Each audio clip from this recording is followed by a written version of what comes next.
Assalamualaikum warahmatullahi wabarakatuh. Hari ini Ustazah akan menjelaskan materi sains tentang perkembangbiakan alami pada tumbuhan. Jadi contoh-contohnya di sini juga akan dijelaskan. Jadi pertemuan sebelumnya itu sudah dijelaskan ada dua cara perkembangbiakan tumbuhan, yaitu secara alami dan secara buatan. Nah, hari ini Ustazah akan menjelaskan perkembangbiakan alami tumbuhan. Disimak baik-baik ya.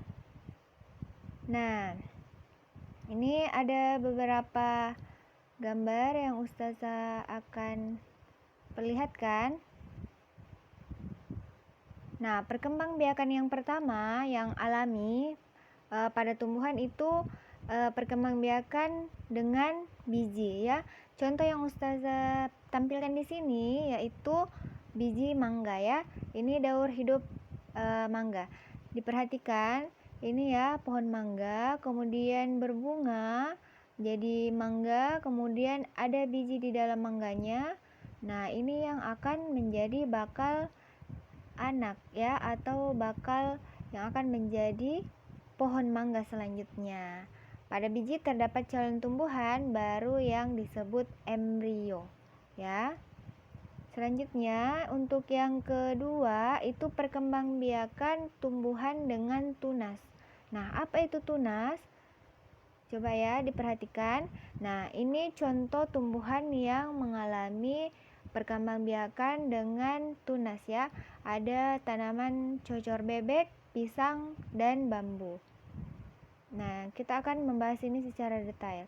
Tunas pada tumbuhan tersebut tumbuh pada pangkal batang induk dengan sistem perakaran. Nah, apa itu maksudnya Ustazah? Nah, ini ya, diperhatikan. Ada bakal calon anak pada ini di samping induk pohon pisang ini yang tumbuh ya di bagian akar. Jadi pohon pisang itu tumbuh dengan perkembangbiakan pada tunasnya. Ya, ini tunas pohon pisang. Nah, selanjutnya ini ada bambu. Nah, bakal calonnya itu ini yang biasa kita dengar ada sayur rebun. Nah, itu adalah bambu muda ya. Jadi ini adalah bambu muda ya, yang dijadikan sebagai bakal calon bambu selanjutnya ya.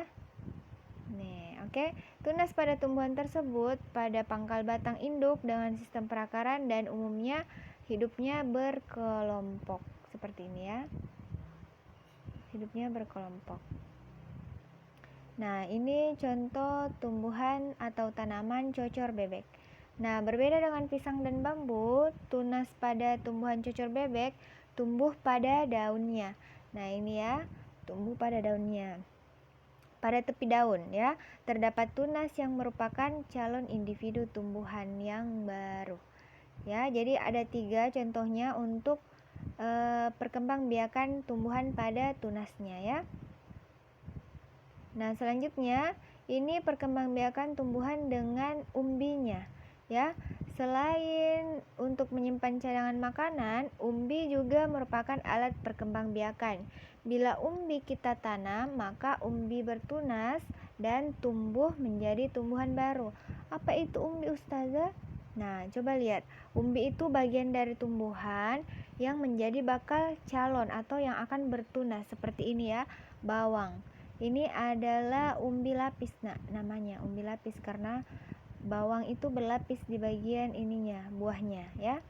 Jadi namanya umbi lapis. Nah, ini coba diperhatikan, ini tumbuh di bagian umbinya, bakal calonnya, bakal individu baru ya, atau tumbuhan baru. Nah, yang kedua contohnya itu umbi batang. Kenapa dikatakan umbi batang? Karena ini ya terjadi pada bagian tubuh atau bagian dari kentang ini menjadi tumbuhan yang baru ya. Diperhatikan, ini ubi jalar ya.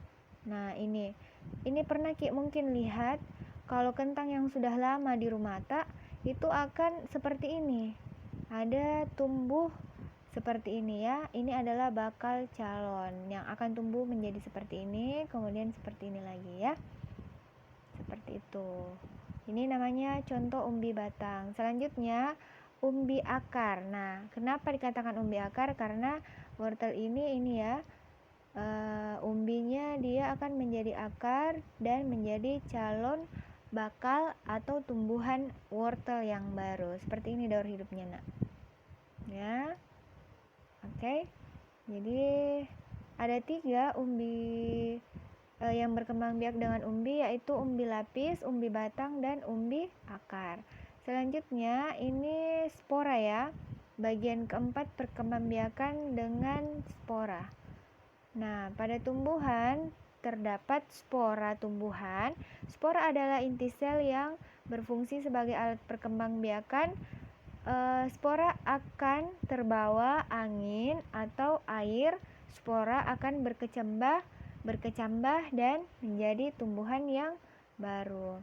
Apa saja contohnya? Coba diperhatikan. Ini ada jamur, ada lumut, ada ini ya, tanaman paku. Jadi dia berkembang biak atau memiliki anak atau bakal tumbuhan yang baru itu dengan sporanya. Ini yang dikatakan spora. Nah, ini spora ya.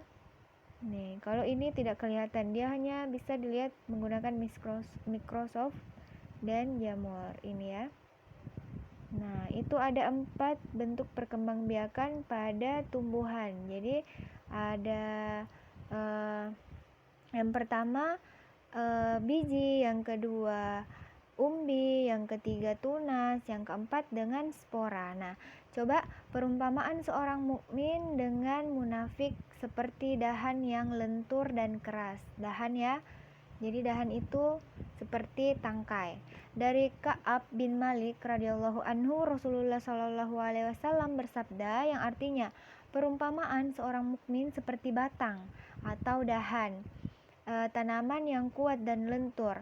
Ketika angin menerpanya, kadang menundukkannya dan kadang membuatnya tegak hingga waktunya tiba. Dan perumpamaan seorang munafik seperti batang atau dahan yang tanaman kaku, tidak lentur.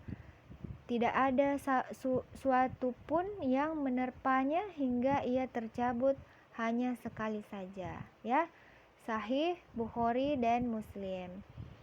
Nah, itu ya, ada kaitannya hadis-hadis atau ayat-ayat dalam Al-Quran tentang tanaman. Nah, tugas kalian mengisi worksheet contoh setiap perkembangbiakan alami pada tumbuhan. Ya, itu ada pada worksheet kalian. Silahkan disimak baik-baik materi hari ini. Semangat ya, selamat mengerjakan. Ustazah akhiri, wassalamualaikum warahmatullahi wabarakatuh.